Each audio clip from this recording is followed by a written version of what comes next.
ಮಾನ್ವಿ ಪಟ್ಟಣದಲ್ಲಿ ಕುಡಿಯುವ ನೀರಿನ ಪೈಪ್ಲೈನ್ ಕಾಮಗಾರಿಕೆ ನಡೆದಿದ್ದರಿಂದ ಕೆಲ ವಾರ್ಡ್ಗಳಲ್ಲಿ ನೀರು ತಲುಪುತ್ತಿಲ್ಲ.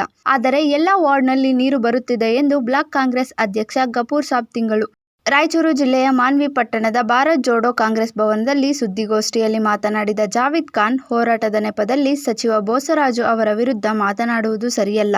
ಸಚಿವ ಬೋಸರಾಜು ಬಗ್ಗೆ ಎಂತಹ ಒಳ್ಳೆ ವ್ಯಕ್ತಿ ಎಂದು ಸಮಾಜಕ್ಕೆ ಗೊತ್ತಿದೆ. ಮಾನ್ವಿಯಲ್ಲಿ 80 ಕೋಟಿ ರೂಪಾಯಿ ವೆಚ್ಚದಲ್ಲಿ ಕೆರೆ ಮಾಡಲಾಗಿದೆ. ಜಯನಗರ ಎಪಿಎಂಸಿ ಮತ್ತು ಸಿಲ್ವರ್ ಜೂಬ್ಲಿ ಟ್ಯಾಂಕ್ಗಳ ಮೂಲಕ ನೀರು ಸರಬರಾಜು ಮಾಡಲಾಗುವುದು ಎಂದರು. ಒಂದು ಜನರಲ್ಲಿ ಮೊಬೈಲ್ನಲ್ಲಿ, ವಾಟ್ಸಪ್ನಲ್ಲಿ, ಫೇಸ್ಬುಕ್ನಲ್ಲಿ ಯಾವುದೋ ಒಂದು ವಿಷಯ ಹರಿದಾಡ್ತಿರೋದು, ಮಾನ್ವಿಯಲ್ಲಿ ನೀರೆಂದು ತೊಂದರೆ ಅದು. ನಿಮ್ಮೆಲ್ಲರಿಗೆ ಗುರುತಿದ್ದಂತೆ ಮಾನ್ವಿಯಲ್ಲಿ ಅಂತೂ ನೀರಿನ ತೊಂದರೆ ಇಲ್ಲ. ಯಾಕಂದರೆ ಈಗೇನು ತೊಂದರೆ ಆಗ್ಯದ ಅಂದರೆ ಡಿಸ್ಟ್ರಿಬ್ಯೂಷನ್ ಲೈನ್ ಟೌನ್ನಲ್ಲಿ ಕೆಲಸ ನಡೆದದ, ರೋಡಿನ ಕೆಲಸ ನಡೆದದ. ಆ ರೀತಿಯಿಂದ ಎಲ್ಲ ರೋಡಿನ ಕೆಲಸ ನಡೆದಾಗ ಮೇಜರ್ ಪೈಪ್ಲೈನ್ ಎಲ್ಲ ಬಂದು ಹೊತ್ನ್ಯಾಗ ಆ JCB ಹತ್ತು ಹೊತ್ನ್ಯಾಗ ಡ್ಯಾಮೇಜ್ ಆದ ಹೊತ್ನ್ಯಾಗ ಮಾತ್ರ 1 ದಿವಸ 2 ದಿವಸ ಲೇಟ್ ಆಗಕತ್ತದ. ಇವತ್ತು ನೀರು ಬಿಟ್ರೆ 2 ದಿವಸ ಗ್ಯಾಪ್ ಮಾಡಿ 3 ದಿವಸ ನೀರು ಬಿಡ್ತಕ್ಕಂಥದ್ದು ಮಾನ್ವಿಯಲ್ಲಿ ನಡೆದದ. ಆದರೂ ಈ ಸಂದರ್ಭದಲ್ಲಿ ಏನಾಗಕತ್ತದ, ಗಾಳಿ ಮಳೆ ಇದರಿಂದ ಸ್ವಲ್ಪ ಲೈನ್ಗಳು ಟ್ರಿಪ್ ಆಗೋದರಿಂದ ಕರೆಂಟಿಂದ ಸ್ವಲ್ಪ ತೊಂದರೆ ಆಗ್ಯದ. ಅದೇ ರೀತಿಯಾಗಿ ಎಲ್ಲಿ ಲೀಕೇಜ್ಗಳಿದ್ದು 5-6 ಲೀಕೇಜ್ ಇದ್ದು ಅಂತ ಹೇಳಿದರು. ಆ ಲೀಕೇಜ್ಗಳನ್ನು ಕಂಟ್ರೋಲ್ ಮಾಡಿ. ಮೊನ್ನೆ ರಬ್ಬಣಕಲ್ದಲ್ಲಿ ದೊಡ್ಡ ಲೀಕೇಜ್ ಇತ್ತು. ಅದು ಏನು ಲೀಕೇಜ್ ಐತಿ ಏನಂತ ನಾನೇ ಸ್ವತಃ ಹೋಗಿ ಅಲ್ಲಿ ಬಿಚ್ಚಿ ನೋಡಿದರೆ ಆ ವಾಲ್ ಮೇಲೆ ಒಂದು ಪ್ಯಾಕಿಂಗ್ ಇದೆ, ರಬ್ಬರ್ ಪ್ಯಾಕಿಂಗ್ ಐತಿ, ಅದು ಅರ್ಧೋಗಿ ಸಲುವಾಗಿ ಲೀಕೇಜ್ ಆಗಿದೆ. ಅದು ತೆಗೆದು ಮತ್ತೆ ಇಲ್ಲಿ ಮೋಚಿಯವ್ರಿಗೆ ಹೇಳಿ ಬೇರೆ ಟೈರ್ ಅದರಾಗ ಕೊಯ್ಸಿ ಟೆಂಪರರಿ ಹಾಕಿ ರೆಡಿ ಮಾಡಿ ಹಾಕಿವಿ. ಆದರೆ ಸ್ವಲ್ಪ ಲೀಕೇಜ್ ಐತಿ, ಅದು ಹೊಸ ವಾಲ್ ಹಾಕಬೇಕಂತೇಳಿ ಹೇಳಿವಿ. ಅವ್ರು ಚೀಫ್ ಆಫೀಸರ್ ಗಮನಕ್ಕೆ ತಂದು ಅವರು AC ಅವ್ರ ಗಮನಕ್ಕೆ ತಂದು ಹೊಸ ವಾಲ್ ಹಾಕ್ತೀವಿ ಅಂತೇಳಿ ಹೇಳ್ಯಾರ ಅವರು. ಇನ್ನೊಂದೇನೆಂದರೆ 80 ಕೋಟಿ ಖರ್ಚು ಮಾಡಿ ನಾವು ಕೆರೆ ಕಟ್ಟಿದ್ದಿದೆ. 80 ಕೋಟಿ.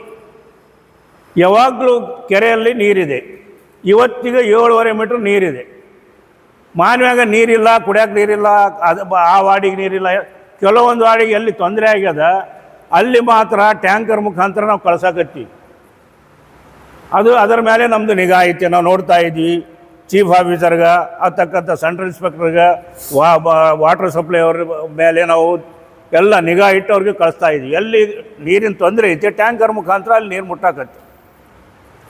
ಎರಡನೇದು, ಮಿನಿಮಮ್ ಈ ಮ್ಯಾಕ್ಸಿಮಮ್ ನೋಡ್ರಿ 19 ಕೋಟಿ 70 ಕೋಟಿ ಸನಿಯಾಗಿ ಪೈಪ್ಲೈನ್ ಆಗಾಕತ್ತದೆ, ಡಿಸ್ಟ್ರಿಬ್ಯೂಷನ್ ಲೈನ್ ಇಡೀ ಮಾನ್ವಿ ಟೌನ್ನಲ್ಲಿ.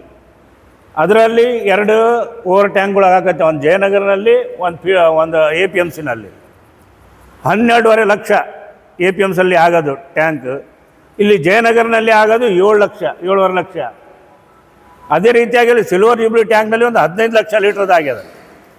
ಈಗ ಅದು ಡಿಸ್ಟ್ರಿಬ್ಯೂಷನ್ ಲೈನ್ ಏನು ಆಯಿತು ಅಂದರೆ ಇಡೀ ಮಾನವಿಗೆ ಡೈಲಿ ನೀರು ನಾವು ಕೊಡ್ಬೋದು.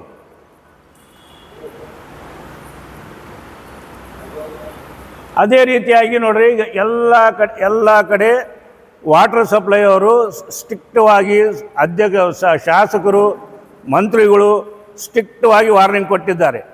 ಕುಡಿಯೋ ನೀರಿಗೆ ಯಾವುದೇ ತೊಂದರೆ ಆಗಬಾರ್ದು, ಆದರೆ ಶಿಸ್ತು ಕ್ರಮ ತಗೊಂತೀವಿ ಅಂತೇಳಿ ನಿಕ್ಕಟವಾಗಿ ಹೇಳಿಬಿಟ್ಟಾರು. ಅದೇ ರೀತಿಯಾಗಿ ಎಲ್ಲರೂ ಅಲರ್ಟ್ ಆಗಿ ಕೆಲಸ ಮಾಡ್ತಿದ್ದಾರೆ. ಅದು ಆದಮೇಲೆ ನಂದೊಂದು ಜವಾಬ್ದಾರಿಯಪ್ಪ ಅಂಥೇಳಿ ನಾನೀಗ ಮಂತ್ರಿಗಳು ಹೆಚ್ಚು ಇರೋದಿಲ್ಲ, ಅವರು ಬಿಜಿ ಇದ್ದಾರೆ, MLA ಅವರ ಕಡೆ ಬಿಜಿ ಮೆಂಡು ನ್ಯೂಸ್ ನೆಟ್ವರ್ಕ್, ಸತ್ಯದ ಕನ್ನಡಿ.